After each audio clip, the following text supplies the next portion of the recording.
সারারাত বৃষ্টির কারণে পিছনের নদীটা পুরো ভরে গেছে। আসসালামু আলাইকুম। কেমন আছো তোমরা সবাই? আশা করছি ভালো। সালমাস ফ্যামিলিতে তোমাদের অনেক, অনেক ওয়েলকাম জানাই। তো সারারাত বৃষ্টি হয়েছে, প্রচুর স্পিডে বৃষ্টি হয়েছে। এই নদীটায় পানি ছিল না, প্রচুর পানি এসেছে। তারপরে আমাদের যে রাস্তাটা যাওয়ার, সেই রাস্তাটাও ভর্তি হয়ে গেছে। মোটরসাইকেল এসব যাচ্ছে না এখন। তারপরে সারাদিনের এই যে কাজকর্ম হচ্ছে, সকাল হতেই দেখতে চলে গেছিলাম। পানির আওয়াজটা বাড়িতে চলে আসছিল। তারপরে রান্না-টান্না হচ্ছে, ঘর-টর এই পরিষ্কার পরিচ্ছন্ন হচ্ছে। মাছকে একটু খাবার দিয়ে দিলাম। সারাদিনের কাজকর্ম হচ্ছে। আজকে হচ্ছে পুঁইশাক রান্না করব। আর আমার ভিডিও করার জন্য একটা স্ট্যান্ডের দরকার। একটা স্ট্যান্ড কিনতে যেতাম আজকে। আজকে আর হবে না, কারণ রাস্তাটা ভর্তি হয়ে গেছে, যাওয়া যাচ্ছে না। তো এই আর কি, সারাদিনের কাজকর্ম সব করে নিচ্ছি। ভাতটা রান্না হয়ে গেছে, বসিয়ে নিলাম।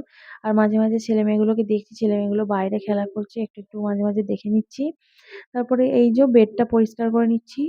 স্নান-টান সব করা হয়ে গেছে। এখন হচ্ছে ঘর-টর সব পরিষ্কার হয়ে গেছে। ভাত খাবো। ভাত-টাত বাড়লাম। তো এখানেই আমার ভিডিওটা এন্ড করছি। ভালো লাগলে ভিডিওটা লাইক করো, সাবস্ক্রাইব করো।